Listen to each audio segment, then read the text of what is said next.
helps if I do that.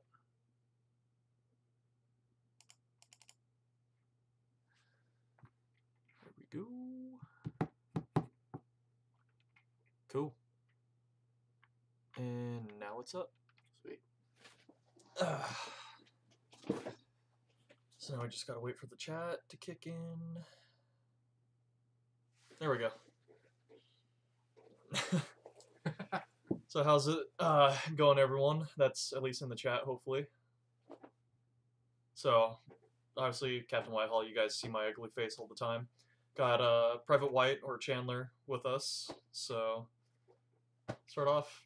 People have only seen you in a fatigue blast review, Yeah. kind of. So, I'll let you take the floor. Start off with yourself. Well, my name's Chandler, as Captain said. I've been doing reenacting for about 1.5 years, 2 years now. I started right after I graduated from high school. But only this year I've joined the 14th, or not the 14th, the 2nd, coming from the 14th, which was a Southern Cavalry unit that we have in the WCWA. But not having a horse or anything like that. Said speak up and don't be shy. I'm not shy. No. He's very soft-spoken. Yeah. He's the biggest killer we got. But my previous unit was the 14th Virginia. It was a cavalry unit, but not having a horse, I portrayed the dismounted cavalry. So whenever you hear Captain or First Sergeant anyone talking about how they've got dismounted and all the gripes they have about dismounted, I was one of the boys in gray that they were griping about. You were doing okay though for a dismounted. You were forgivable. So. Yeah, I've always been a really big history buff, and it was 2016 when I went down to Utah to visit some family, and they had this event where they had kind of like a progression through American history in this park that was basically shaped like a huge circle. And you started with the Revolution, you made your way through American history, and ended at World War II, because those are the groups they have down in Utah. And it was right after that that I decided, you know, I've always loved history. History was my favorite subject. I mean, just about everything I want to do is history. I want to study history when I go back to school. So I decided, well, you know, I want to do World War II reenacting. So I found a unit that was World War II reenacting WA. So I messaged them. I started talking with them, and they're like, "Oh, that's wonderful. Our next event is going to be in this town." And they sent me the name of the town. I'm like, I've never heard of that. You know, I've lived in Washington my whole life. I'm sure I would have heard of it. So I looked it up. Turns out I was looking at Western Australia, not Washington. Bit of a mix-up there. And that's when I found that the main public group in Washington for reenacting is the WCWA. And then I had some research that showed that I had a couple great uncles in the 7th Virginia Cavalry. I didn't know that. Mm-hmm. That's awesome. And so when I saw there was a 14th Virginia Cavalry and did some research and showed there were only a few counties apart, I'm like, oh, that's the unit I want to join. So I joined the 14th. I fell in with them, and I had a lot of fun. But as I progressed through reenacting with the 14th, I realized, you know, there's something else I, you know, kind of needed. And the first time I met Captain was actually a few weeks after I joined up the 14th, because WCWA has a fall like military ball. Yeah, military ball. And it's okay. The only gear I had was a really off-the-rack Pakistan or India-made infantry jacket. You know, absolutely nothing.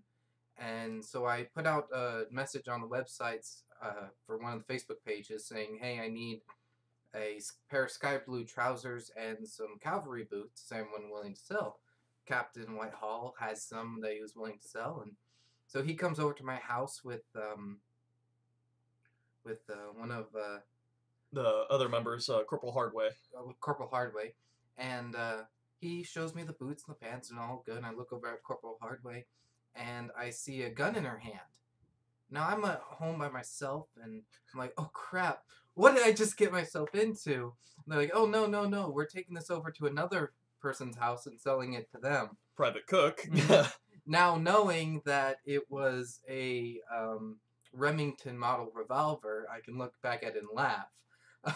Yeah, at first you're like, oh hey, don't worry. Yeah, I remember that. That was a fun first encounter, Right. you know. And then being a skirmishing group, the unmounted part of the 14th Virginia normally goes up on the field directly against Company D. And so every battle I'd see this goofy guy and the rest of the Company D across the battle. I started making friends with them. You know, at the end of the battle, we'd wave to each other. We'd go up and talk, shake hands, all this stuff. And I kept finding myself at the end of the day over at their camp talking, asking questions, things like that. And so I guess it just eventually led to I would end up joining Company D. And over this last year, because I only got to attend one event last year because of work and other scheduling problems, I decided, well, I wasn't able to do much with the 14th, but I'm really liking Company D, and they've got a lot more history and research focus than what I was used to. And so now I'm in the process of getting all my gear together. I've got my rifle, getting my cap made, getting pants made. You know, when I save up enough money, buying one of the knapsacks and packs that Captain Whitehall is making, and you know, just feverishly making, and just working my way towards getting the best impression I can. So that's me. That's my start into reenacting and now Company D. And yeah, and you know, I know pretty much almost everyone in Company D's met you, and they're all excited to have you on, so it'll be good. Plus, you know, you live in Spokane, well, Spokane Valley, but you know, you're still in Spokane. Yeah. So you'll definitely be seeing a lot more of him on live streams. Whether you like it or not. Yeah. I'm sorry, you guys are gonna have to suffer. You're gonna have to deal with us two bozos on live streams a lot more, and you know, videos to come. I just got to get some programs on my computer here, so I'll start doing more videos. So Jared, please don't worry, you're not the only one doing them, since I can see you guys in the chat. So, anyways, now that we got Chandler introduced, you know, we'll open up. I've been seeing some questions feeding through the feeds. So since we got two of us, we're gonna do kind of a little differently than the normal questions I've done on the live stream. So if you have one specifically for me, or one specifically for Chandler, or one for both of us, kind of just put, you know, both Chandler or, you know, Ethan or Captain or, you know, whatever. That works, and that way we can kind of gauge what questions we should answer to each other, or for you guys from each other here. So, floor is open to you guys. Feel free to ask away. We'll probably interject and comment and laugh and just be ourselves during this entire thing. So, and thank you all for joining us on Valentine's Day. Really. Yeah. You might have other places to go or other things to do, but we appreciate you joining us with this little live stream. So, does Chandler's ammo box have as much candy as Severson does?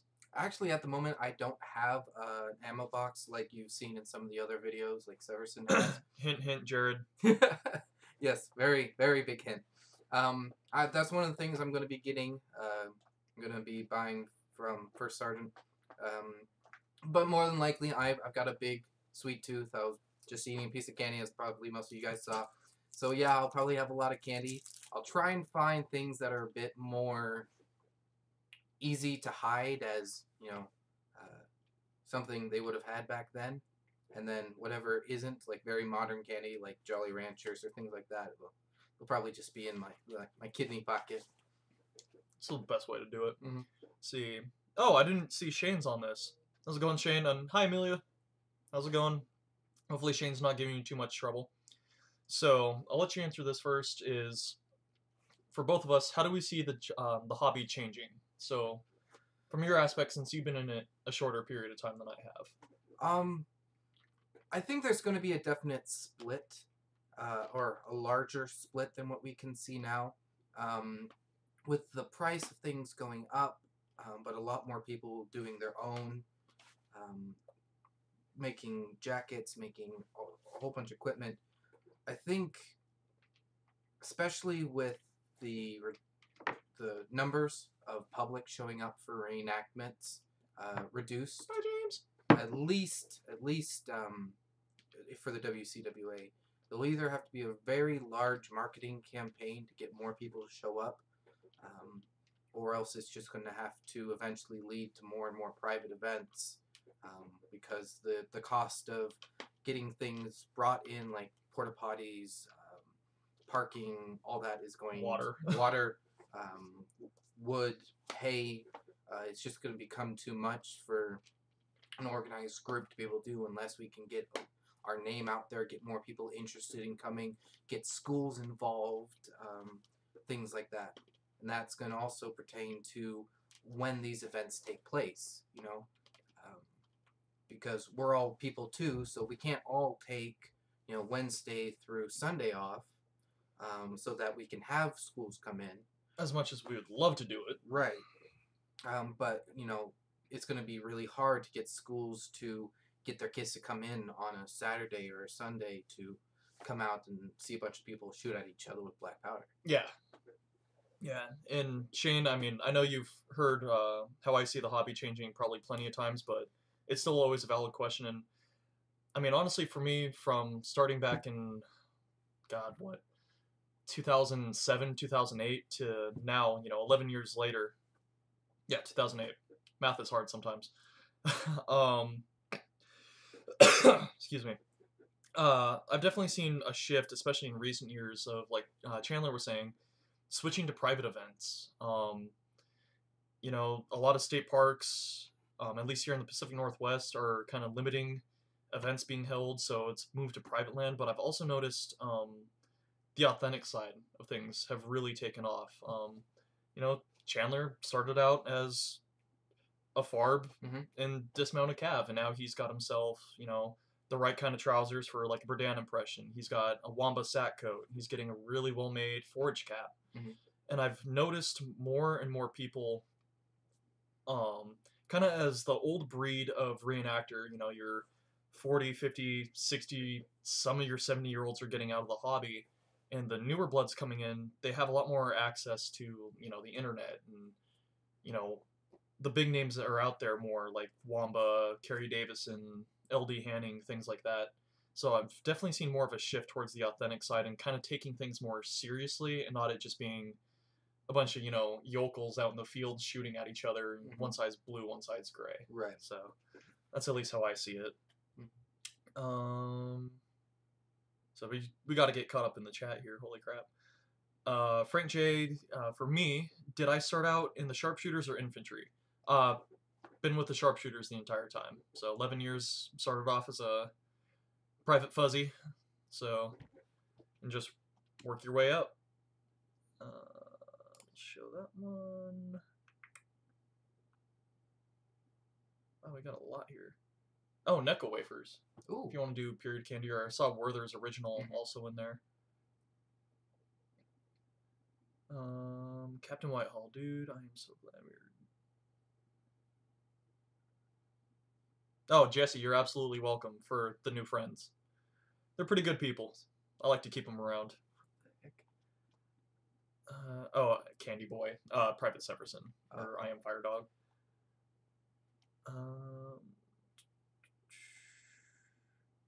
Yeah, Shane, over 31 years in the hobby, I can imagine you've seen a lot of change.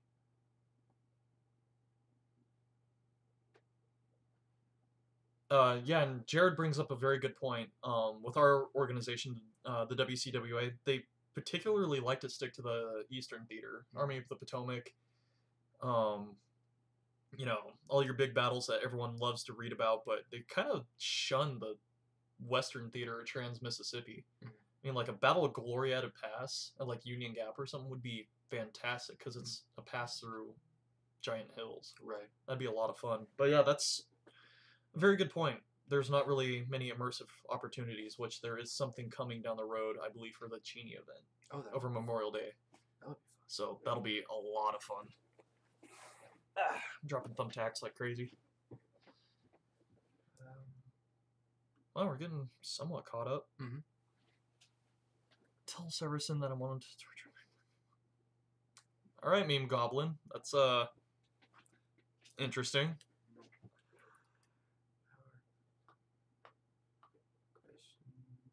Let's see here. And one thing is, with Washington, there's a lot of private and public land. So, and from what I've heard, the amount of locations, the events for WCWA has changed, even from 5 years ago. And so, I guess with a lot of the public opinion on the hobby changing, especially with the politics of units and of how the Civil War is being portrayed, there's a lot more places, I'm guessing, that used to let us do reenactments there that aren't, because they don't want to become the place of controversy. Yeah, and a lot of it too, because like way the hell back when I first joined, we had events at Lewis and Clark State Park. The old Spokane site actually used to be, the equestrian area? Mm-hmm. Used to be there at Riverside. Oh. But, of course, Washington State, so for those of you not living in Washington State, you guys will probably just roll your eyes and shake your head at this, but quite a few years ago, we used to have an event on state parkland. And basically what happened was they pushed something through the state, which is called the Discover Pass. So you can go to any state park here in Washington State, but you have to have this pass. And it's $10 per day, and this is a parking pass basically, or $30 for the whole year. Well, they didn't want to budge on the Discover Pass as like a waived for the weekend for reenactors and public. So basically, as reenactors, for us to stay there Friday night, Saturday, Sunday, and leave Monday, we'd have to pay the $30 for the yearly pass, and the public would also have to pay $10 a day if they want to come multiple days or just for a day. So of course the WCW said, well, that's not really possible and stuff like that. And a couple other areas, they just wanted more money. Mm-hmm. There was an awesome event at Port Gamble over on the Kitsap Peninsula. Mm-hmm. So town battle, stuff like that. It was so much fun, but they wanted more money. And you got to think also with the Discover Pass, if people are going to be paying $10 a day just to come in and park at the state park, they're not going to then want to spend whatever the entry fee is for the event, which then would make, oh, I just spent $10 to get into the park. I'm not going to spend another $10 for the entry fee just to watch you guys shoot yourself, and then however much money for snacks, and the kids see a sutler and, oh, I want to get that, Dad, and or I want to get that, Mom, or yeah, Mom, I want a sword. It's like, no, little Jimmy does not need a sword. He has ADHD. He needs meds, kind of stuff. Yeah, that's a good point that you brought up on that. Oh, Micronation, you actually had your first event. I'm glad you got addicted. That's awesome.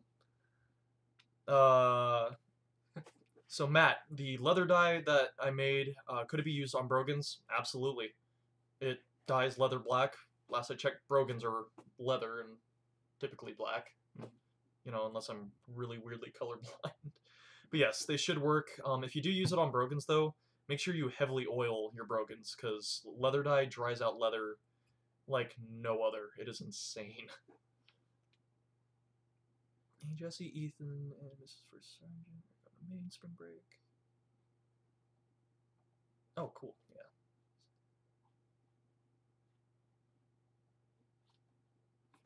Hey, Kid Gamer, how's it going? This is Private White, or Chandler, so make sure you say hello to him too, since he is one of us. And then Jamie, Obanov's for the win. Yeah. Have you ever used Obanovs on leather? Mm-mm. Oh, this stuff is fantastic. It's like this stuff, which is neat's foot oil, Mm-hmm. but it's way better. It's made out of like beeswax. You can actually use it as chapstick. Oh, wow. So, My first event was the 125th Gettysburg. That would have damn, been, Shane. yeah, that would have been like immersion by fire. Just everything's there. Yeah. Damn, that was a while ago. I'm sure you've told me about that event, but it's been a while. Hey, shout out from the 9th Virginia down in Oregon. Ah, That's awesome. Thanks, AJ. yeah. How is Oregon? We are thinking of maybe doing an Oregon event sometime either this year or maybe next year. Mhm. So, It was good to see another Virginia on here. well, you're Maine now, so I'm Maine now, so yes. But you're a transplant. in my You heart, moved to I am Maine from always Virginia before the war. yes. In your hearts, know that you are always Virginia. Yeah. See.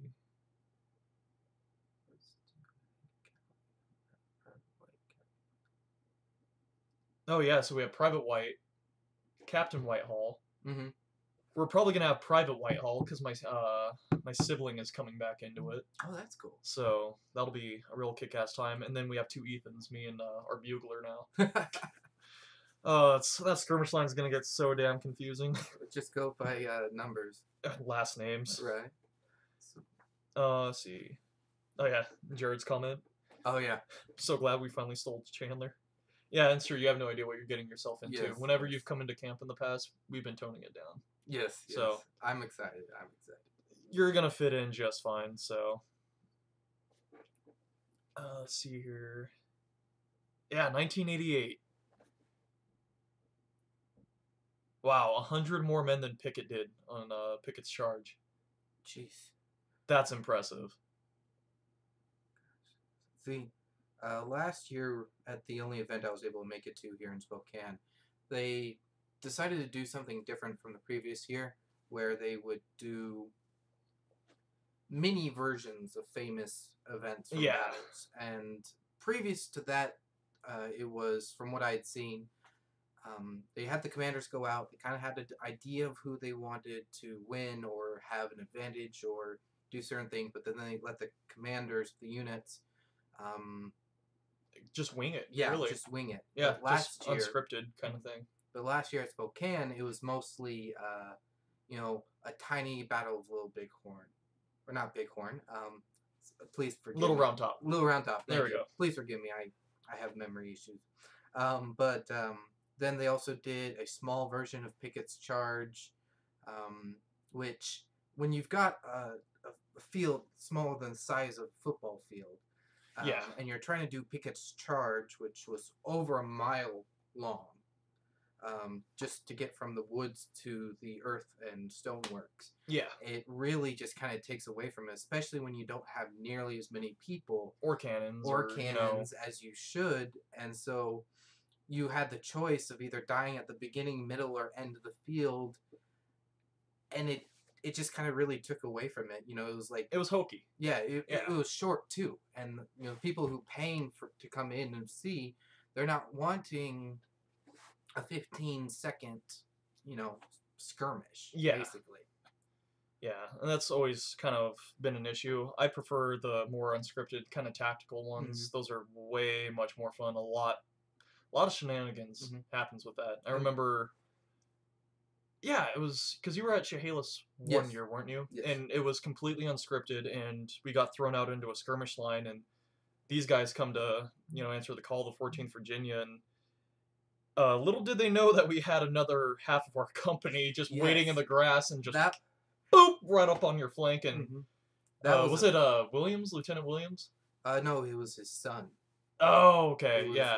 I believe then Corporal Williams. Yeah, and the look of sheer terror, and I think I just crap myself. And it was a really fun battle. I can't remember if it was the first or second battle of Chehalis back in 2017, but it was the one I remember the most was there's this cornfield to the right of this kind of bowl in Yeah, the battlefield. it's like a lima bean Yeah. shaped bowl. It's weird. And what they had the infantry and dismounted do is while some units stood in front of their line of fire, we basically curved around this cornfield. Yeah. And we just kind of hid there, listening to the cannons, listening to shooting, and you really got into it. And then the commander said, okay, go out there. So the 14th went out there, formed a line of battle, started shooting at them, pushed them down the hill a bit, I believe. Yeah, because we had to give ground because our battalion pulled out and they're just like, just hold them off. Like, okay. Yeah. Yeah, that was interesting. That was a really fun battle. It was a really bad event for me because I got there a day before the public got there, or actually 2 days, I think. I can't quite. Oh yeah, because you traveled super early for that one. But I got there. I then started hanging out with some people I knew, and we were crossing this corn, or what's left of this cornfield. So it's just a bunch of shoots from the stuff they got shut down. But all the earth is really dry and slippery. Yep. And I'm walking, and I've got someone on my back because I'm helping. They don't have any shoes, so I'm helping them get across the field. And my ankle gives out, and I just go down. Ooh. And I sprained my ankle before the event, so I had to get in my car and drive myself to a clinic, hobble in, get a cast, or not a cast, but a air brace. Yeah. And some crutches, and I mean, I did what I could to kind of hide the crutches. I wrapped them in, I think I wrapped them in cloth or something like that. But basically, most of the first 2 battles were me having to sit out because, you know, I'm basically part of the convalescent corps. Yeah. And injuries happen all the time at events. I mean, it could have been a lot worse. That same event, we had one of the Union cavalry commanders. Got bucked off his horse. Yeah, he broke some ribs too on that. It was not pretty. All right, let's see here. Oh, look at that. Well, happy birthday, or early birthday, Kid Gamer, since turning 11 tomorrow. So that's awesome. Hey, I got a question for you, Chandler, from Indie Maiden. So, do you have any building skills as the captain or first sergeant? Not really.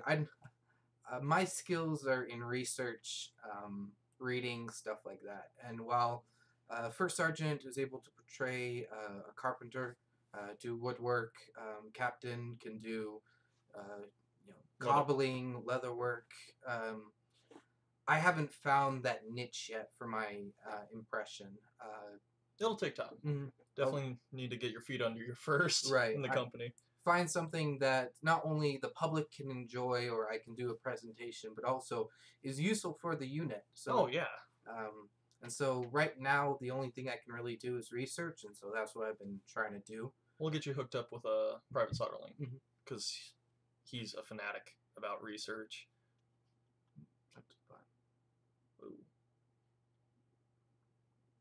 Wow, I really shot through all the comments here.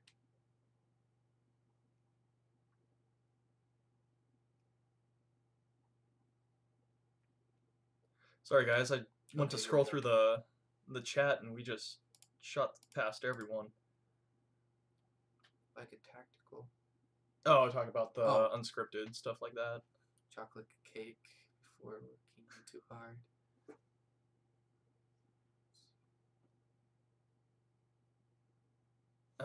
At you and I, do we do any battles through town?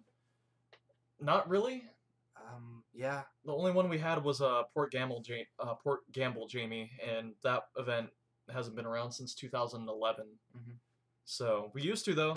It was actually a lot of fun, especially fighting in streets by platoon. That was so much fun. Actually using proper tactics to clear a town. Let's see here.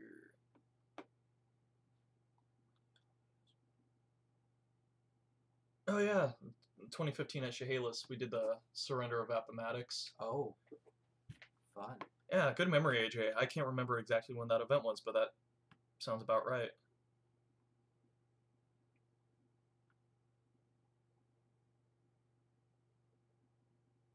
Let's see here. Kids these days. Jesse, yes, you need to come out to Washington. And Shane, for that matter. Love to have all you guys out here. In fact, Shane, how about this? You fall in with the 2nd U.S., and we'll just both all shoot at Jesse. And just laugh at him. It'll be great.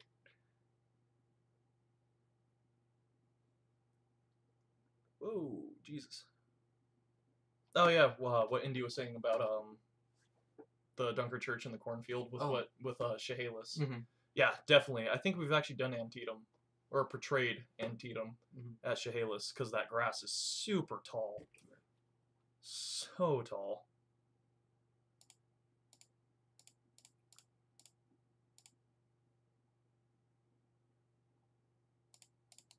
Any Candy Boy memes?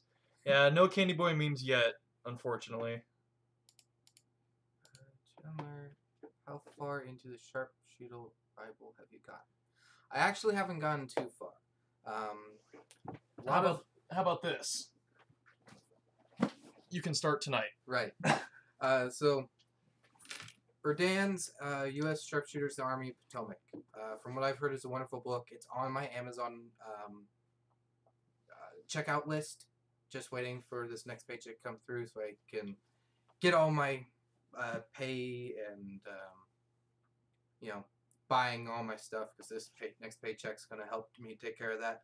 This, I've heard, is a wonderful book, and this is what I'm going to get started on for my research, especially with this new job I have, where I'll be able to do a lot of reading. But not yet. To answer your question, I haven't gotten through anything yet, but I'm going to get started. Oh, it's free on Google Books.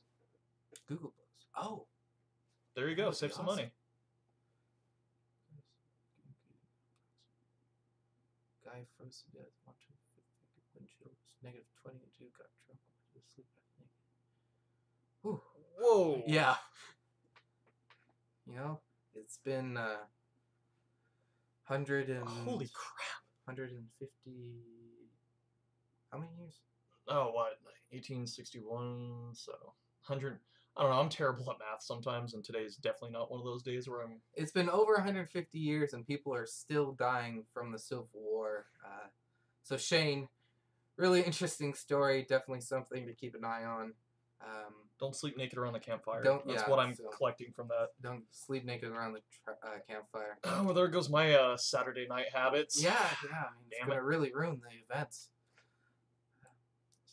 See, First Sergeant, Captain Whitehall. I've got $200 for shoes. I'm a civilian. Go. For that, Missouri Boot and Shoe. They do civilian shoes as well. There you go.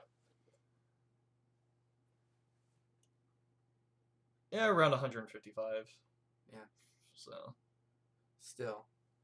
And then, I mean, there's a video on YouTube where you can read about people still getting hurt at reenactments. People still getting shot at reenactments. Rifles blowing up, cannons exploding, people loading the wrong type of ammunition into their... Yeah. Or, obstructions down the barrel. Someone takes a digger and they don't think to clear their barrel out. And that does happen. It's not... Personally, I've never seen it.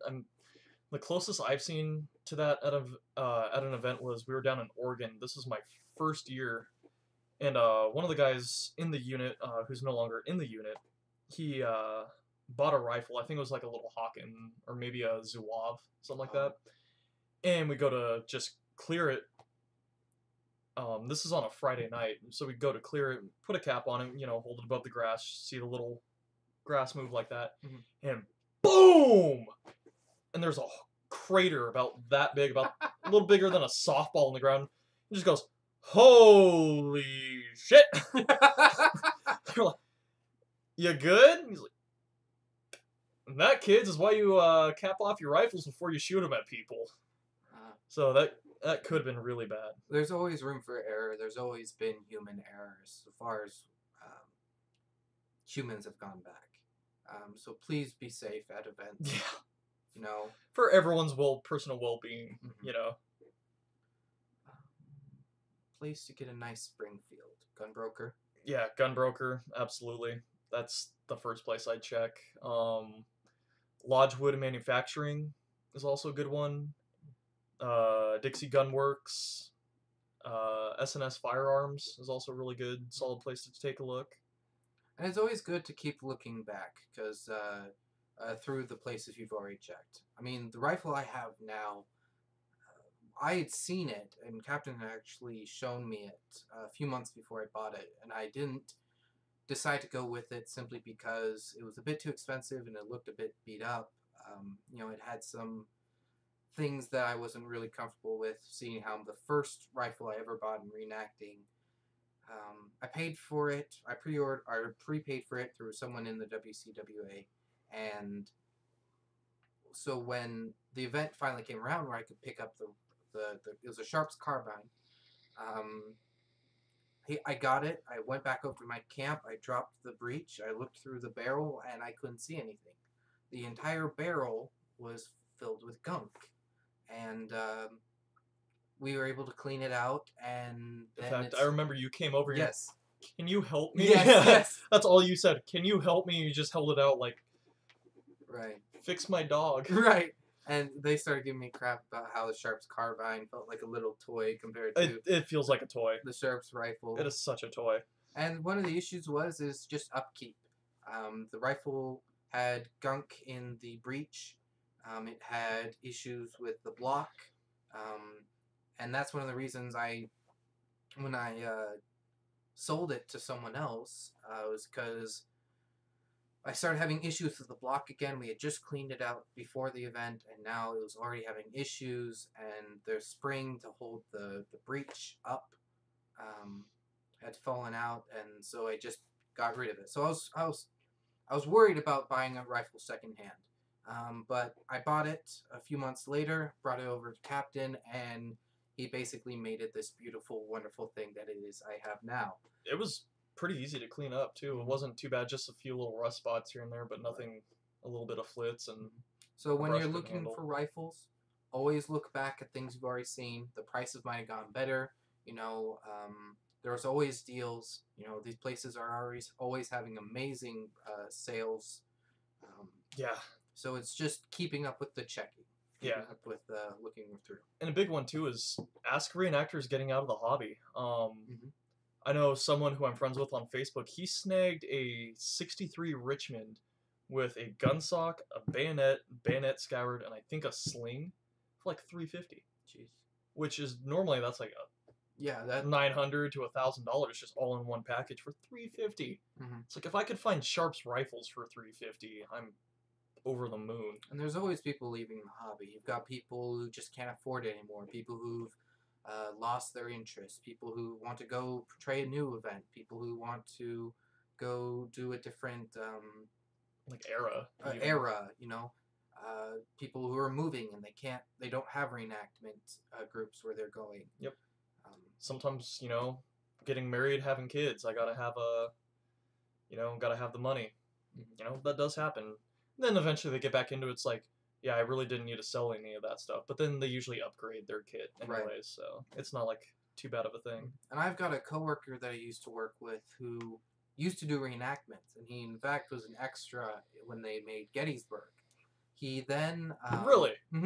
He then got out of the hobby, went on to do his own thing, and I started talking with him just before I left this last job.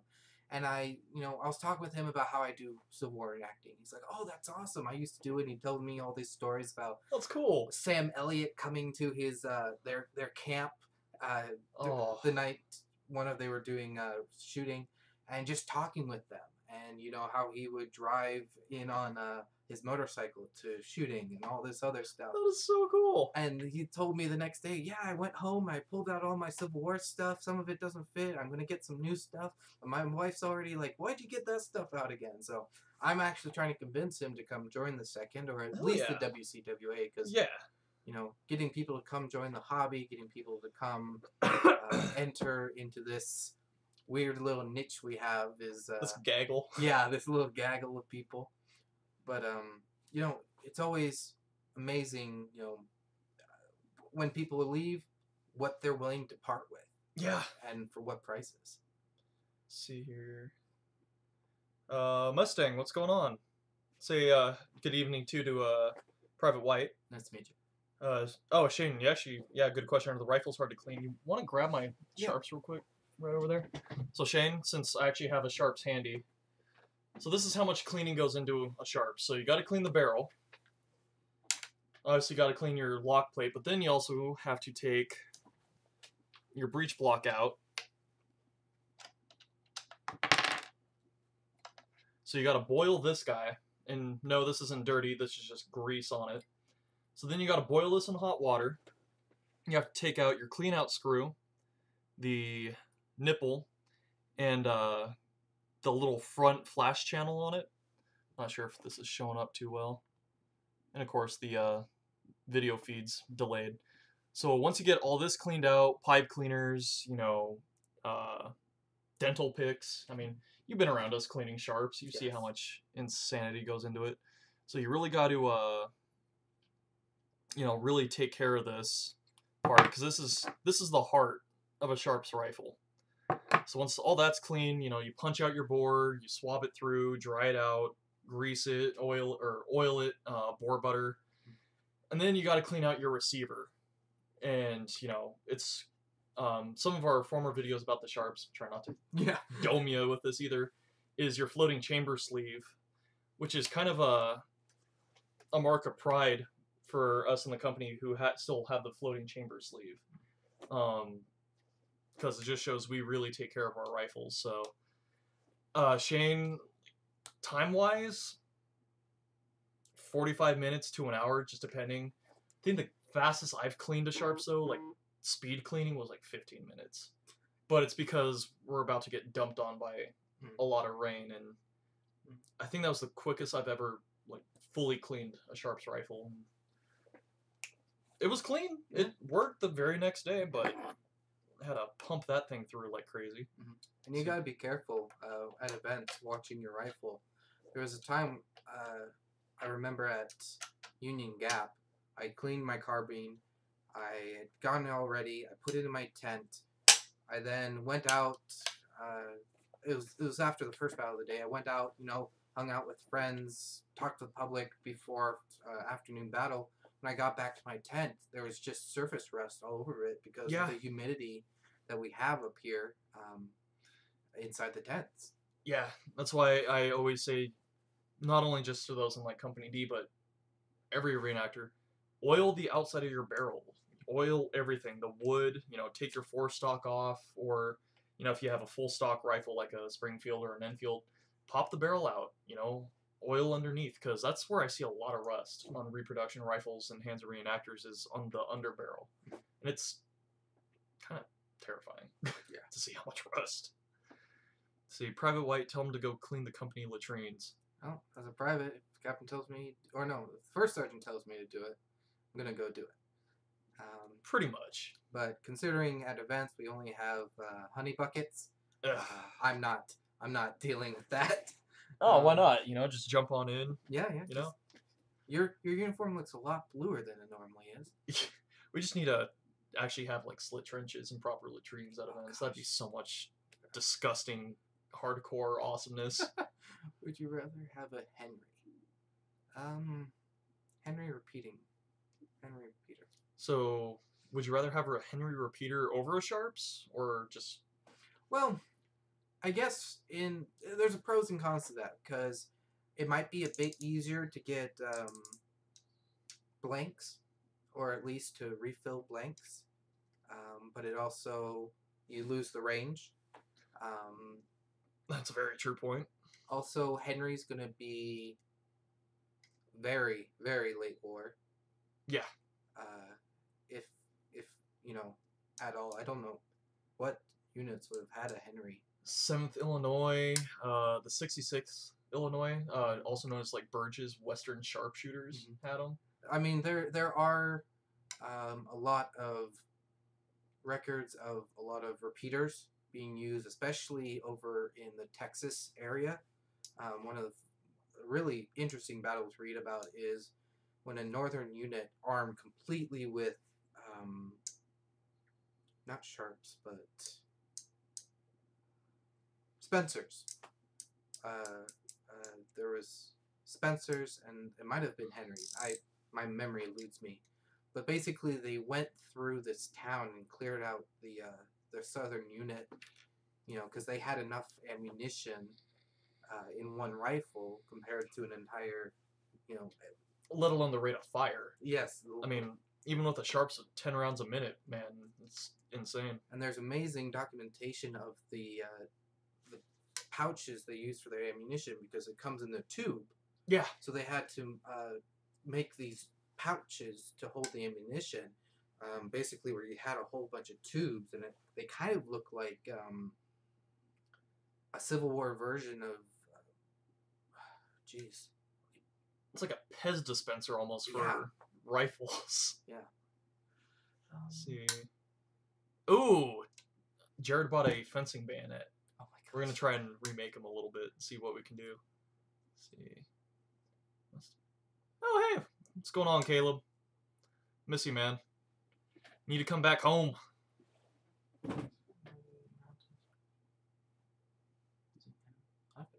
Oh, in fact, Caleb, personal life-wise, I got some really awesome news for you, man.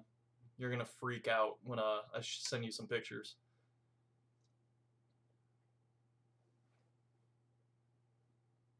The Blake Sleep Bucks. Yes, Indy, that's more than likely what I'm talking about. Yeah, kind of that tall, looking like milk carton kind of box. Yeah.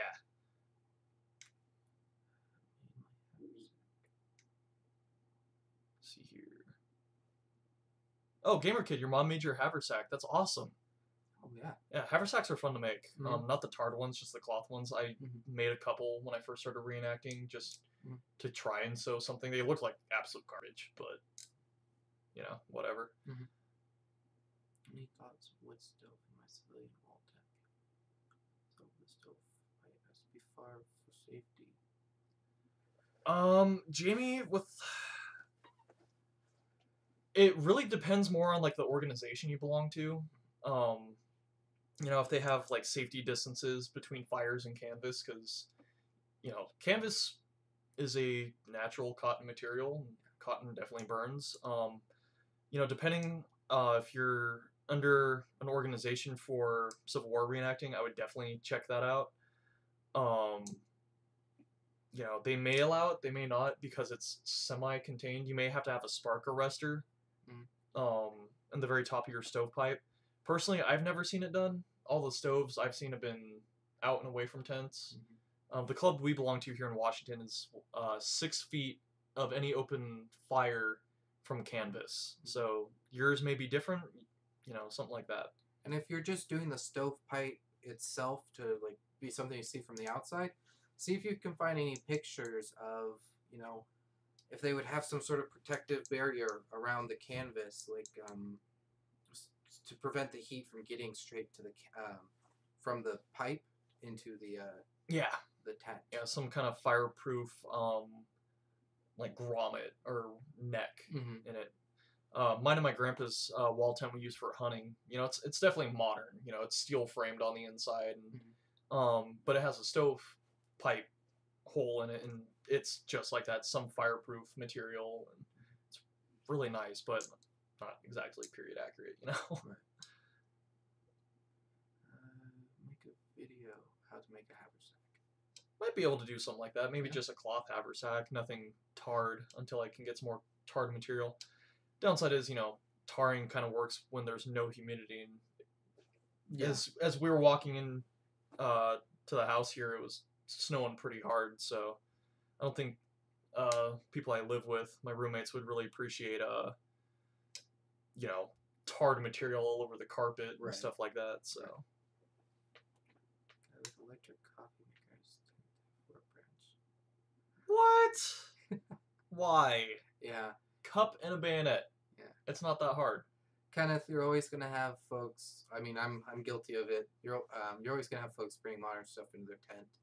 Now, the real difference is whether they keep it in their tent and make it hidden. Yeah, hidden, or whether they make it so anyone in the public can come and see it, which then takes away from the immersion to the public as well as to the reenactors.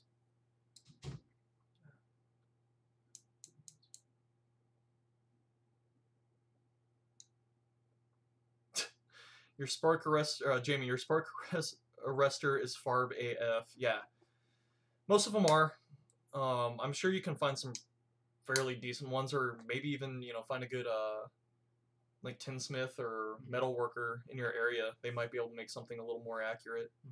And depending on what part of the civilian contingent you're portraying, see if you can find biographies of someone who would do the same thing. I don't know if you're doing a news correspondent or a sutler or whatever it is you're portraying in the civilian era. But see if you, whatever it might be, see if you can find a book or news articles or whatever it might be, because people have a lot of biographies about things they did, and if you can find something, use it. I mean, I'm sure a lot of them weren't going to be talking about their tents and the layouts there, but whatever you can find to help back your impression would be worth it. Absolutely. Let's see, Ethan, do your friends still say he's a little creepy? Oh yeah, they think I'm absolutely insane.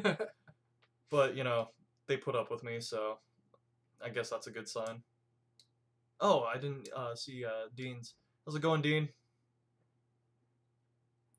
Let's see. Hi, Captain. What are your thoughts on groups like the Sons of Confederate Veterans or Sons of Union Veterans? I'm all for it, Tyler. So your question, so everyone else, if you're just listening, what are your thoughts on groups like the Sons of Confederate Veterans and Sons of Union Veterans? I think it's absolutely fantastic. They do a lot of great preservation work and keeping, historical accounts around and, just overall research, really. They are wonderful groups, like the captain said. I personally, I haven't done it yet, but I'm going to put in my applications for SCV, Sons of Union Veterans, with my great uncles, because the Fadleys, 3 of them served in the 7th Virginia Cavalry from Virginia. Meanwhile, there are some other Fadleys who served in West Virginia units, and I believe one of them was in either Ohio or Indiana. I'm not completely sure. But we had Fadleys on either side fighting against each other. And so anything I can do to help preserve history, I'm going to do. And if joining the SCV or the Sons of Union Veterans, that's something I'm going to do. I mean, we have documentation of a great, how many far back, great grandfather who served in the Revolution. So there's another group to join. It's the Sons of American Revolution, who also do amazing preservation, amazing research history, as well as public information. I know we have a group of people from the Sons of the American Revolution who do public events, like for the baseball team we have here in Spokane. Just to show people, if people are wondering why are these people dressed in Revolutionary War uniforms doing the flag presentation for the baseball game, then they might look into it. When they announce who is doing the flag presentation, they might remember that and then look it up and then start in this long snowball of eventually finding out they have ancestors who served, or they can do something to help preserve history. So my personal opinion is these are wonderful groups, but Sons of Confederate Veterans, there's a lot of controversy, especially with opinions on Southern flags, and then people then getting into these groups who have ulterior motives. And that's another thing you got to worry about for reenacting, is you never know if the new person who just came to join the 14th or the 2nd or whatever Southern unit you're in might have ulterior motives. Yeah, they might be a little politically radical or racist, and especially with like World War II reenacting. Yes. They really, especially the German side, which is something I've done in the past, is like they call you and kind of interview you and like, do you kind of have any, views that lined up with Nazism and stuff like that? And it's like, no, I'm just want to reenact. Right. It's like, it's kind of sad when people have to worry about that. Yes. It's really sad. But, you know, people like that do slip through the cracks, and they sometimes take things a little too seriously, or they just are the wrong kind of person to really be in the hobby. And it's unfortunate. Mm-hmm. And you have to be careful just with yourself. You know, you might not be a racist. You might not be any of the things they might call you. But I remember there's a story a few years back of a congressman or a senator, I can't remember which, but they were trying to use the fact that he did reenacting with his son. Yeah. He just using it to connect with his son and to have something that they can do together. They tried to use it as a smear campaign against him. Yeah, which is ridiculous. I mean, you know, for some things I can understand, like if they were reenacting like SS for World War II, or, you know, something really bad, that maybe I could somewhat understand, but even portraying the SS, you know, it's a part of history, and yeah, everyone deserves to be remembered, whether it's in a good light or a bad light. Everyone just has a story. Everyone's got their, everyone's the good guy in their own eyes. Yeah. So, you know, just because someone you know portrays an SS trooper or whatever it might be, you know, it depends on what the person then does. If the person goes out, he wears the SS uniform, he fights in the reenactment, goes home and is a wonderful guy, yeah, it might be fine. But you might have someone who then portrays 101st, goes home and then starts, you know, doing all this political ranting and raving. Just because you portray something, just because you have a hobby and you decide to do something for that hobby, does not mean that you share the opinions with the people in the past, or even the opinions with people in your unit. So don't let, you know, cover yourself. Yeah. Make sure if there's something, you know, people at your event are doing, you know, whether it be having pictures be taken or videos be made, make sure to protect yourself in case someone decides to use that against you in the future. Yeah, it's like with my Facebook, no one knows that I've ever done World War II reenacting because all my World War II pictures aren't on there. Mm-hmm. Just in case. It's like I don't even reenact SS. Right. But, you know. Yeah, you really, like you said, you just got to cover your ass. That's the best way to put it. Definitely well said. I got to go through some of these since... Yeah, like, take for instance, you know, have you heard how some people want to sandblast down Stone Mountain with the Confederate generals on it? Why?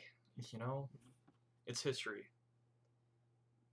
Oh, here we go. From Turnin. Cool. So question for us both. What do you guys think about trying to present more of the horrors of war at events? Having more people getting carried off to the hospital tent, overwhelming them after battles, stuff like that. So I have my own personal opinions on this. So let's hear yours first. Well, I think there's always events after the battle for the public to watch. I haven't participated in them myself, but I know that there are tents and things like that. The main issue I feel we have in the WCWA is portraying the horrors of war. You know, we might not have enough people to have someone lay in the field the whole time screaming because they've been wounded. A lot of times someone will take a hit, lie down for a bit, and then stand back up once the public's kind of moved their gaze away from them so that they can keep interacting and the battle doesn't last 5 minutes. Yeah. But after the events, I do feel there needs to be, or I feel that would be really great to have, you know, people participating with the camp. Yeah. Or showing a representation of, you know, you've just gone through this battle. You know, there's going to be people with, back then they called it soldier's heart. PTSD today. Yeah. Having a presentation of, you know, a buddy comforting his friend who's just gone through this horrible thing of war. Yeah, losing your friend, seeing, you know, your friend get hit with, you know, right. a cannonball through his chest right next to you. I mean, writing a letter home to their parents, something like that. And the main issue we have is after the battle, basically everyone forms into march, goes back to their tent, and then that's when people go back to their campsite, start drinking beers or, you know, stuff like that, even when the public's still there. Smoking and joking. Yeah, all that stuff. And maybe that's another thing that needs to be worked on is, you know, the public's still here. so we can continue on with the representation of, the Civil War, instead of going straight back to your tent and, popping cold one, talking about the sports game. Crack open a cold one with the boys. Right. Yeah. It's like my personal opinion on it. Things like that definitely need to be done more. I know First Sergeant Kep and I, we've talked about doing, an after battle roll call. And we actually have, I was also talking about this with Private Slaughterling the other night. If we are doing part of a battle that the 2nd US was at and they lost members, we're reading the roll call and we have their names kind of mixed in. And we're calling their name and there's no answer. Things like that people really don't do. And then, on the battlefield, yeah, people need, people weren't just shot and died. To this day, your wounded compared to your killed in action is sometimes double to 3/4 more of your actual killed. Like Gettysburg, 58,000 casualties, killed, wounded, and missing. The killed, yeah, there was a lot of men killed, but it was nowhere near the amount of men wounded. And personally, I've never been in a true combat zone.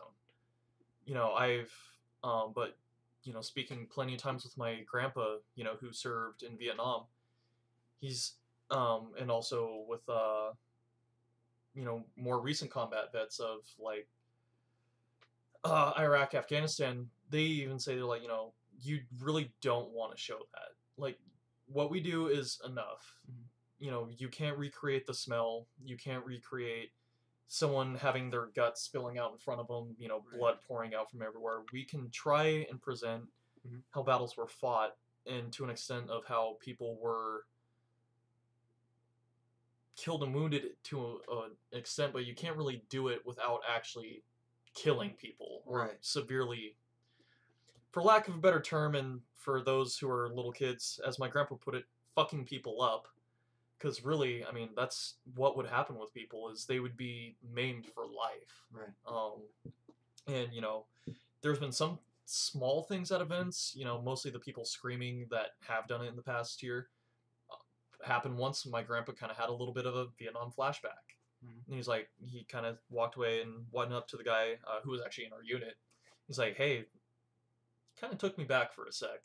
And he's like, oh my God, I'm so sorry. And he's like, no. He's like, you did good. You did good. So. And like the captain said, we can't have, there's limitations, Oh, yeah. Someone gets their leg blown off by a canister shot, unless we have someone missing a leg. And it has happened. Some people do have a prosthetic leg and they'll fling it when they get hit. Right.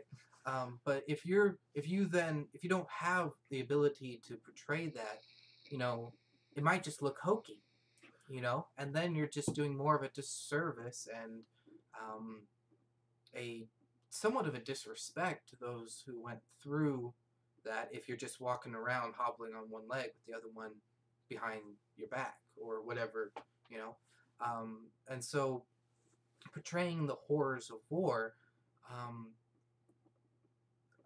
there's definitely things we can improve on after battles and during battles, but there's also a point where you have to be like, well, we can't show this because the only way we could do it if it looked hokey, and then we're doing a disservice to the veterans of the wars from now all the way back then. So yeah, there's definitely, I love that idea of a roll call.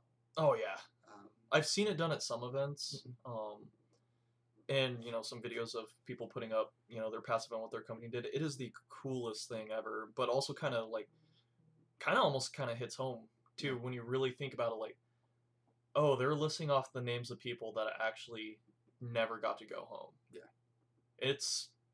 it hits you like one way or another. It kind of hits you right in the gut, and you're like, oh wow, yeah, we are portraying people that lived and died. All right, on to the next question. Probably scroll up just. Yeah, probably. I'm looking at these. turn-ins was way the hell up here. Holy crap. You guys chat a lot. It was good. White for president, 2036. I'll be your VP. Yeah.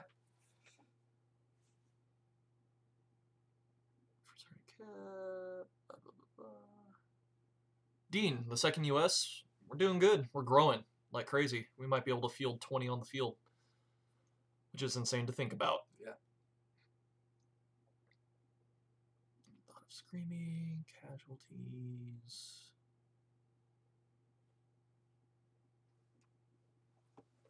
So, Tyler, I know your question's for First Sergeant Kep here, but I can definitely answer that question too. NCOs were actually not permitted to wear the sash or the 1840 officer or non-commissioned officer sword.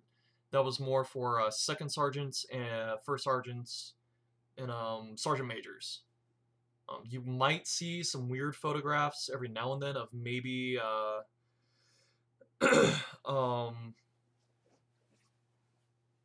of a corporal wearing one back during the Civil War, but that's definitely not the standard. There were regulations on the dress uniform, and that definitely would have been one of them that would have been enforced.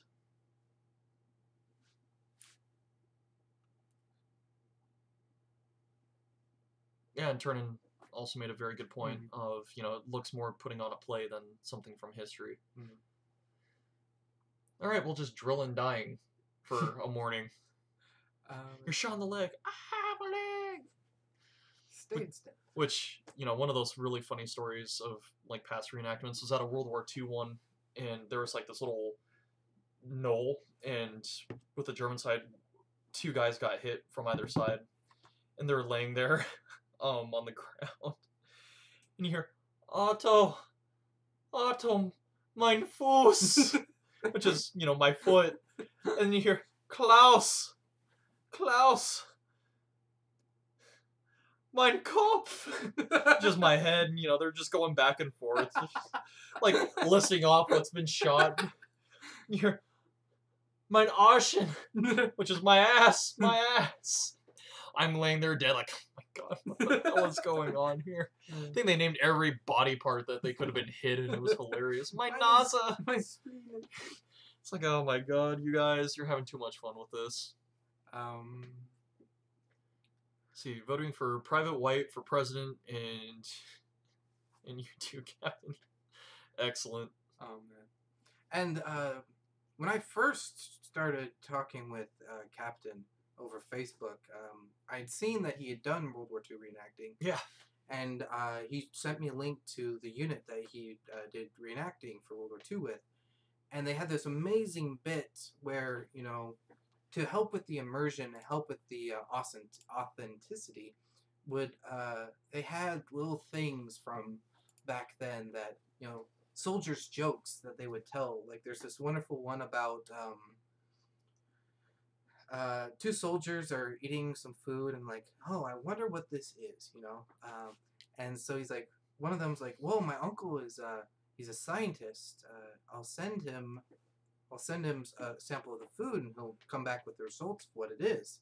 So he sends the food with the letter to his uncle. A few weeks go by, he gets a letter back, and it's from his uncle. It's basically saying, "Oh, it's wonderful to hear from you. I'm glad you're alive. You're doing wonderful things, fighting for our country. By the way, your horse is sick." You know?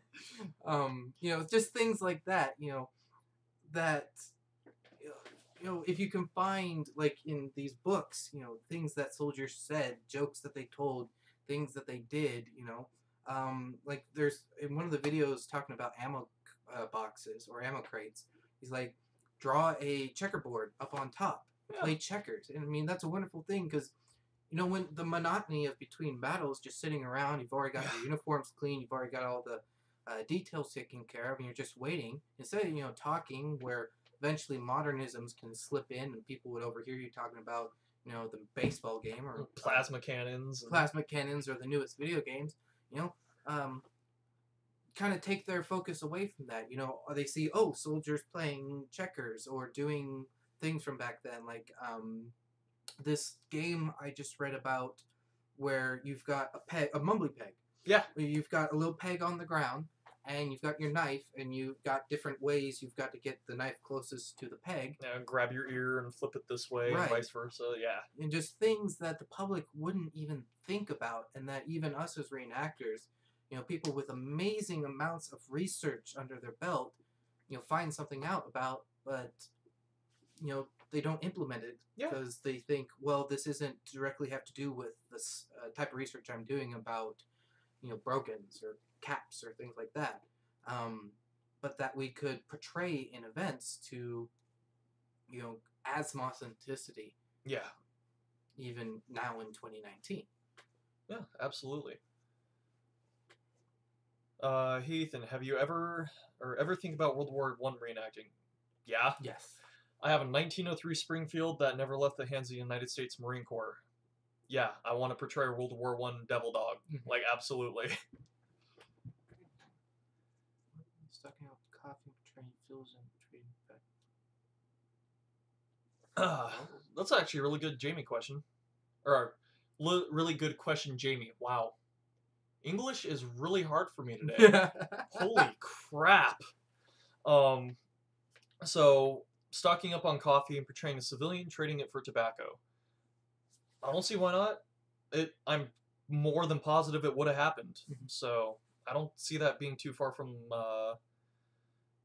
the ordinary, and I'm sure the military would have looked the other way or would have been, taken part in the trading of things. Or even find a way to make it part of a display for the public, Yeah. You haven't been authorized, or you've had your authorization taken away by the camp commander, and so now you're selling things to the soldiers while you're trying to hide from the provost corps, or make sure you're not seen by the officers. Yep.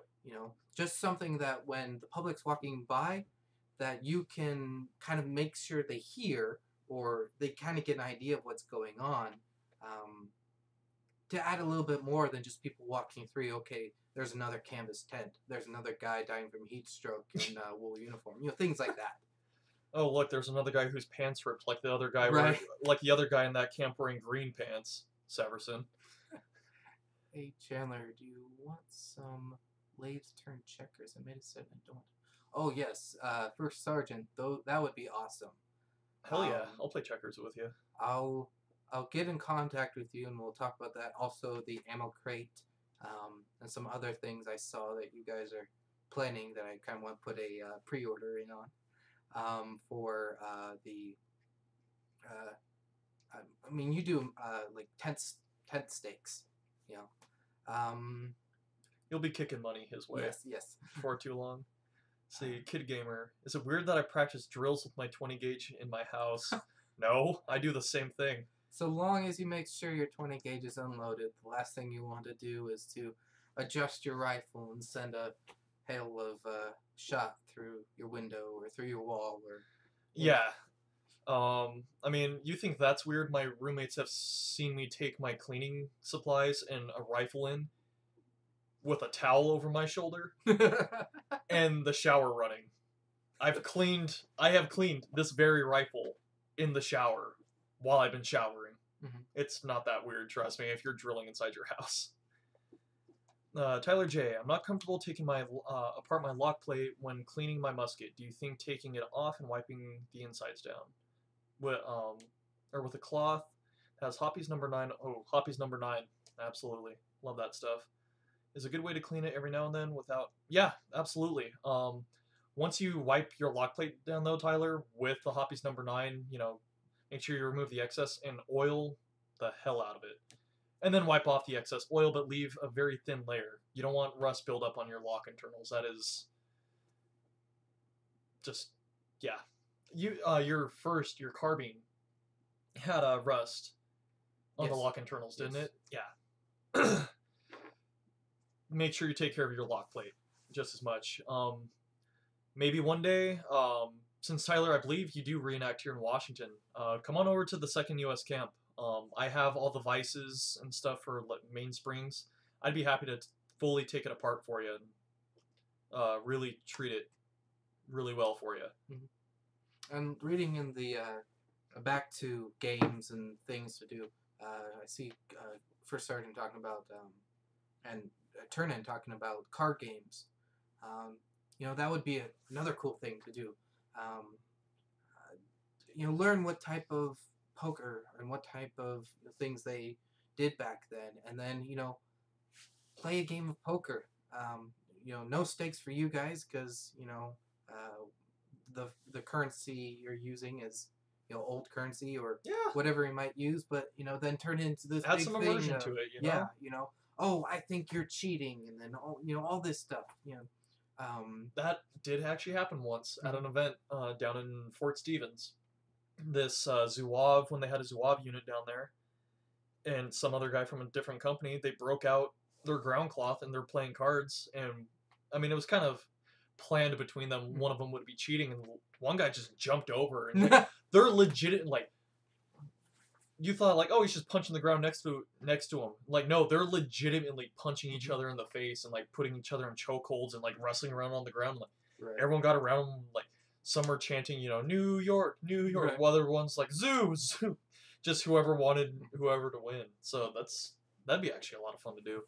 Did uniform come in 2009? I know you've asked this a few times.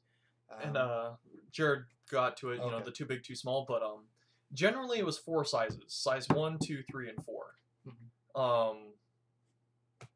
Take that as you want, really. Right. Like Chandler and I wear size 2 trousers and size 4 fatigue blouses. So, which is roughly a 42 chest and a 34 waist. Yeah. So. My friend rubs it in that he's in a Civil War Marine unit at every event we go to, and his brother represents a naval petty officer. That's awesome. Yeah. We do have in the WCWA a Marine contingent for the United States, and as well as a USS Tahoma? Yep, shore party. Yes, a shore party. And the uniforms these guys wear are just amazing. Being a history buff, and back when I was trying to join the military, doing a lot of research on the Marines and things like that, seeing these guys walk around with their old-style Marine uniforms is just an amazing thing to see. I actually would have joined the Tahoma Marines if we didn't have a sharpshooter unit, so things could have been way different. Let's see here. I think what? Oh, okay, never mind. We're good. Jeans, waist over. Ah! There we go.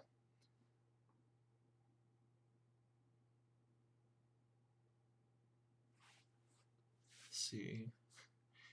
Ethan, out of sheer curiosity, how many people at events have asked for you or your first sergeant's autographs at events since the channel started? I mean, I would. No one yet. So, no one yet. That'll be weird if that ever happens. We're like, sure. Man, if the community gets large enough, I'm sure. But I mean, it's like Ohio, the first OVC or 11th OVC. 11th OVC. I mean, I'm sure there's probably guys who come up and like, oh, I love your channel, I love your videos, but unless you're huge on YouTube, I think as the 0 at the end of your subscriber count increases, I mean, we have been recognized. First Sergeant Kep and I are like, oh, you guys run a YouTube channel. It's like, oh yeah, we do. So, and then that's one of the wonderful things about not just doing Civil War reenacting videos, but that the second also does woodworking, leatherworking, is that we can then reach out to other facets of people, especially here in Washington and the Inland Northwest and the Inland Empire. There's a lot of people who, they want to go out and they want to go original camping. They want to do all sorts of things that they don't, want to do Civil War reenacting. Yeah. But they love, they love like period construction of wood projects, stuff like that, or, weird people still want to wear hobnails, which is a thing. Let's see. Keep jumping way too far down.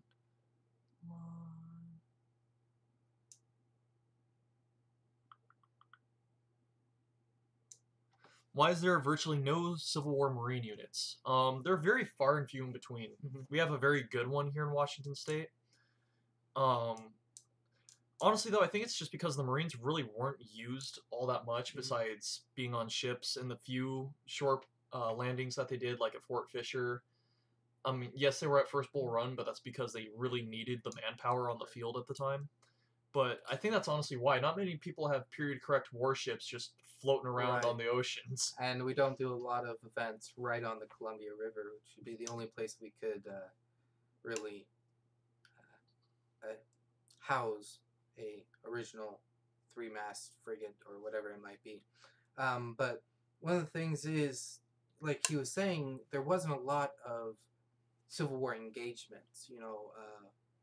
Destroying some naval bases or burning ships down to the waterline. But I mean, you do see a lot more Northern Marine impressions than you do Southern Marine impressions. And the Southern Marine impressions that are around are kind of bad. Yeah.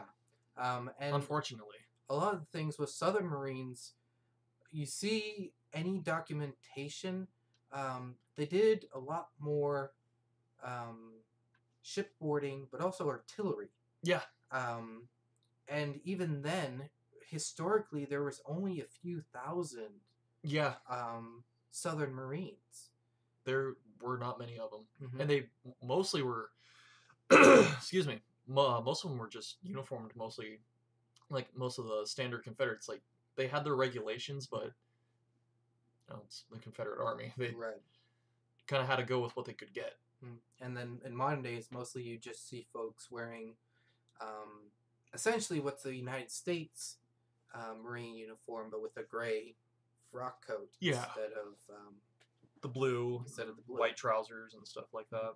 Oh, there's this wonderful picture of this Southern Marine unit, and they're all standing around at the gravesite. And you just looking, you can see one of them's got a U.S. boat buckle turned upside down. Yeah, it's a Sutler Row frock coat, and like one of the things with the 14th Virginia, there's a lot of documentation and research you can do for popular units. Is what I refer to them as. The 20th Maine pet units. Yeah. If you've seen them on Gettysburg or Sons and Generals or Gods and Generals, those are the popular units. But like with the 14th Virginia, one of the issues I was having is there's little to no documentation about it. The only book I've been able to find about it was a regimental history.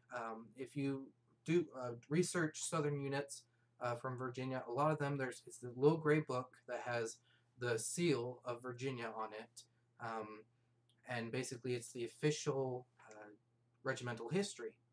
But that was essentially the only thing I could find. On the Civil War Museum website, in their archives, I was able to find pictures of their original battle flags and their regimental flags and old equipment and uniforms they used. Oh, yeah. And one of the issues I had, and one of the driving factors for me to join the second, was I then posted this on Facebook to in a page where I could show people, hey, this is what our unit actually wore. The 14th. They could wear. They wore cadet gray. They used these types of, or at least one company used this type of. They used frock coats instead of sack coats. They used a Target bullseye canteen, and I got little to no reaction. Or not reaction, but interest. Yeah. Meanwhile, I know that if I was able to find something that other people hadn't seen and put it on the second's website or their Facebook page, there would at least be some conversation about it. And none of that happened with the 14th. Now, the 14th are amazing people. Please do not think that I'm bashing them or scorned ex-lover. I love the 14th. I'm still going to talk with them. I might even fall in with them every once in a while just to they're my first unit. They're I've made friends with these people. It's just right now I've decided I'm gonna go with the second. And that's the thing is people don't think just because you've left a unit doesn't mean you can't go back. Yeah. You know, I could very well in a few years decide I want to go back to the 14th, but I'm going to take what I've learned with the second, you know, the authenticity, the research, all that. And, you know, if you ever get tired of a unit, but you've got things historically accurate that, or skills or things like I would learn in the second, and I go form a Southern sharpshooter contingent, you know, or whatever it might be, just know that don't burn bridges leaving a unit, is I guess what I'm trying to get at. Yeah, and that's the best way to put it. Mm-hmm. Is, you know, we're still all friends no matter what. Right. You can have disagreements with people, but I mean, still have fun. Don't burn a damn bridge. Right. It's too small of a hobby not to. That's Gamer Kid earlier asked you to sign his ramrod. Or give me a Dremel, I can do it. Yeah. Let's see. Funniest, craziest questions you've ever been asked at events. I know Turner asked this because one of her favorite crazy questions at events was one that happened that I was at that I know of. Let's hear yours first, though. Obviously, who won the Civil War? Is something I've heard. My response was just the Americans. I mean, you're not wrong. Yeah. You know, is it hot in that uniform? It's wool. After a while, it gets cool, but putting it on first thing in the afternoon, after when it's 95 degrees out. I mean, there's a bit of everything. Well, I want to hear yours before I say this last one. Okay, so I've been asked, you know, is that a real fire? Oh, you know, gosh. the usual ones. Oh, do you sleep in those tents? Oh, is that wool really hot? No. No, we don't sleep in these tents. We go and stay at the Holiday Inn down the road. Mm-hmm. Really? Yes, of course we do. For the sharpshooters, you know, oh, are you guys Irish? Are you Irish Brigade? No, we're sharpshooters. Oh, so you're Irish sharpshooters? No, we're just sharpshooters. Like, that's it. Are you guys Canadian mercenaries? Was another one.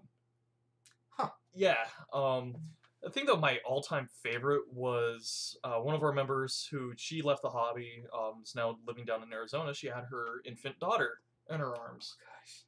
And she was crying, you know, being a fussy baby. And this lady came up and asked, and I swear to God, is that a real baby? And I love Jasmine for this. She just goes, nope. It's one of those fake dolls that cries, laughs, pisses, and shits itself. And then the lady looked at him, oh, that is a real baby.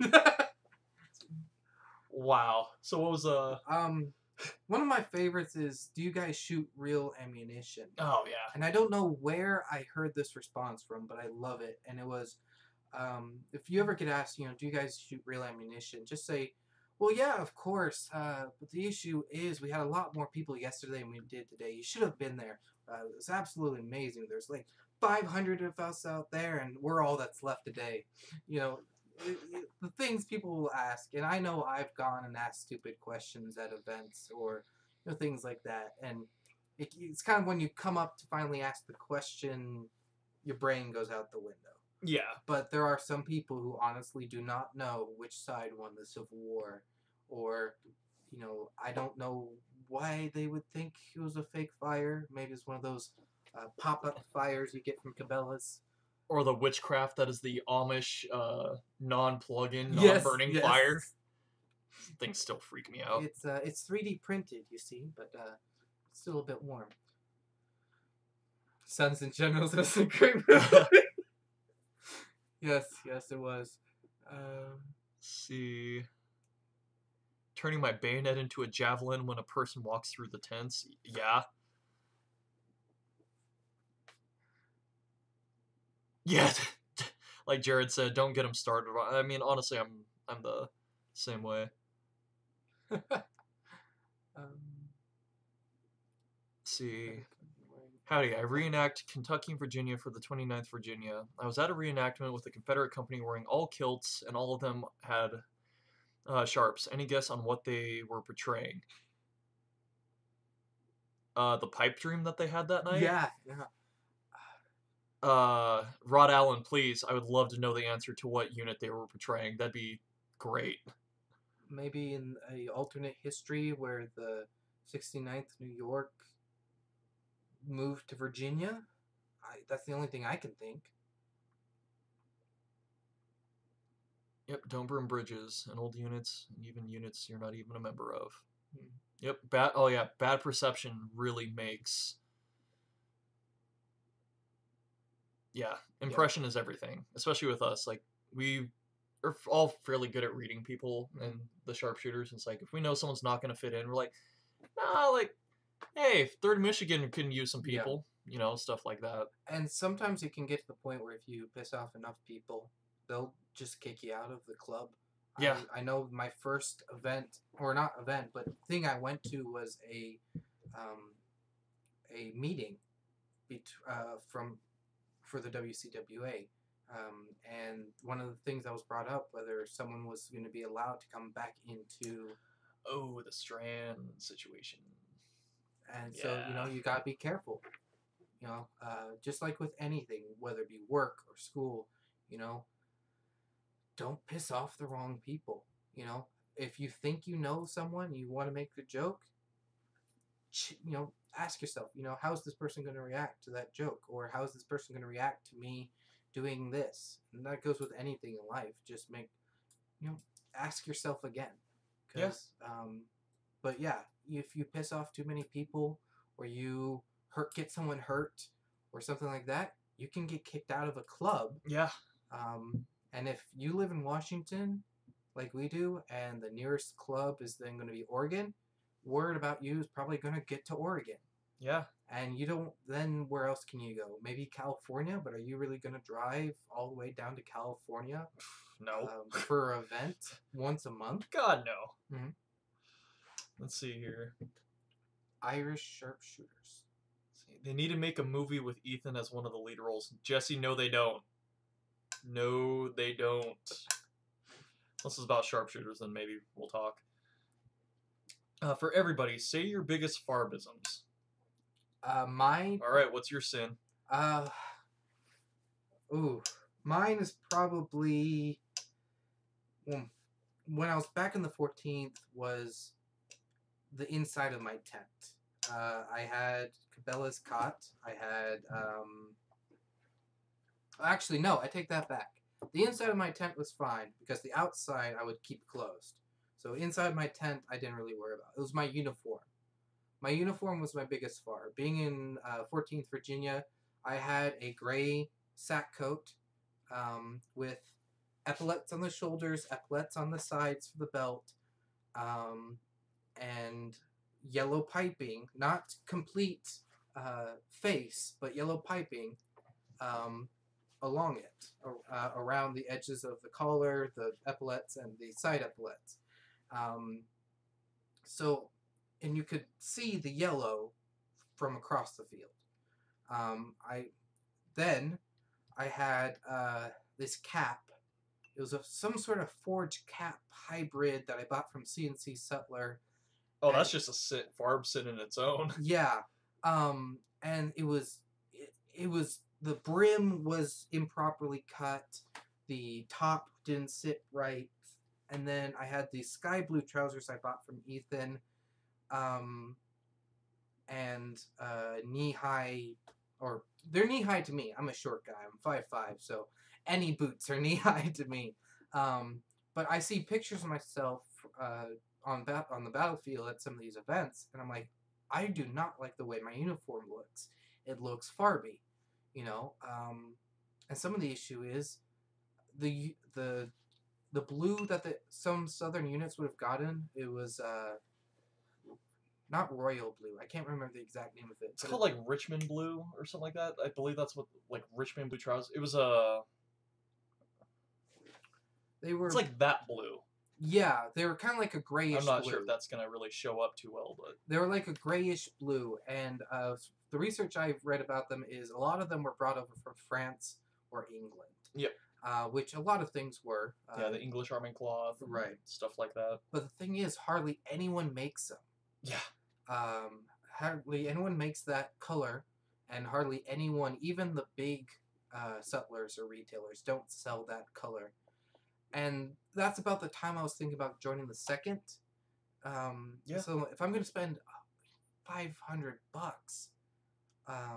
event, getting cloth, getting it made, and all this stuff, I might as well do it with a unit where I know I'm doing it properly, where I'm not having to guess because there's no documentation on the 14th. Yeah. Yeah. So that makes sense. My old farb used to be my uniform. My farb. If it's really cold at night, I will wear a modern beanie until I get an actual good one from South Union Mills, but I like my beanie. Mm-hmm. Or e-cig. I just can't find a really good cigar that I like yet. And my pipe tobacco usually gets smoked after I buy it for an event because it's like, wow, this is really good, and then I have no pipe tobacco. Right. But we all got our issues. I think that's about it. I think my biggest one that I used to do. Yeah, I used to sleep on a modern cot way back when. So. And if you do sleep on a modern cot or you have your own farbs, we're not pointing you out. We're not trying to insult you. I mean, I've got a wooden version of a modern cot that I bought from someone in my old unit, and that's what I'm going to be using until, I guess a farb I have now is that I'm going to be using an A-frame tent, when a private would have been using half a dog tent and sharing it with another private. At the moment, I'm only going to be able to use that A-frame until down the road I'm at a point where I'm able to use a dog tent. But the inside of my A-frame is going to have this wooden version of a modern cot. It's also going to have some of my cleaning kit, which is going to be modern stuff. Because of the job I work, I have to have my phone on me. So that's going to be in my tent. And a charger so that it doesn't die halfway through the first day. But, if you do have farb, find historical, authentic ways to hide it. Like with ammo crates. Or, there's a wonderful video First Sergeant has about the inside of his tent where he has ways of hiding his farb. Even taking a bit of canvas and putting it over your plastic tote, if that's the only way you can get your stuff to the event, that's what you have to do. Yeah, I mean, God, when I first started and I slept in a dog tent before I got an A tent, I'd lay a sheet of plastic down and then lay my blanket over it just to keep the moisture coming up. I mean, and then, you learn better and you learn more and do more research, stuff like that. Right. It could be worse. My biggest farb, Ethan, you'll remember this, is when I used to bring a sleeping bag. I used to have a sleeping bag too. I had an A tent. I just cover it with a wool blanket. Right. So, it's getting about 7 o'clock, so we should probably call it quits. Yeah. I'm not sure if you've eaten. I definitely haven't eaten. I've been at the bank all day. Yeah. So, anything else you want to cover, or anything you want to say to the subs here? I want to thank you for the wonderful questions, for being so nice with, my speech issues and my memory issues, not, being super mean about that. I'm really excited to be a member of the second. I'm really happy that people in Company D have been so nice. Even before I joined their unit, they would put up with me coming into their tent after hours, or not their tent, their camp after hours, asking them question after question after question. Oh, we love to talk, you know that. But, I want to thank you all for supporting Company D. If they weren't here, I probably wouldn't have found out about them. And all the support you continue to do with your likes, your subscribing, and asking questions in these streams. Live streams. Yes, that too. I mean, you know. Like I said, thank you for putting up with my speech issues. Yeah, and you know, as always, you know, thank you all for subscribing. Thank you all for being in the live streams. It's a lot of fun. It's also a lot of fun actually having someone I can bounce stuff off with in person instead of just me droning on. Things like that, you know. Dean, you know, you guys are awesome. Well, you guys are also awesome. You know, this channel wouldn't really be anything without subscribers. You know, there would be no point to do a live stream if we had like 10 people. Right. But anyways, you guys have a good Valentine's Day. Those of you who have loved ones that you're going to be spending it with or have spent it with, you know, happy Valentine's Day. Personally, I think it's just kind of a BS holiday made by Hallmark, but that's just me. The next live stream will be hopefully the 27th or 28th of this month. Fortunately, the last couple weeks I've been a little sick, kind of probably heard a little bit in the hoarseness of the voice, but feeling a lot better, obviously, to be able to do this. So he was definitely chomping at the bit to get a live stream in. Yeah. So yeah, National Singles Awareness Day. That's the best way to put it. So anyways, you guys have all a fantastic night, and definitely chat with you guys in 2 weeks' time. So goodbye, everyone. And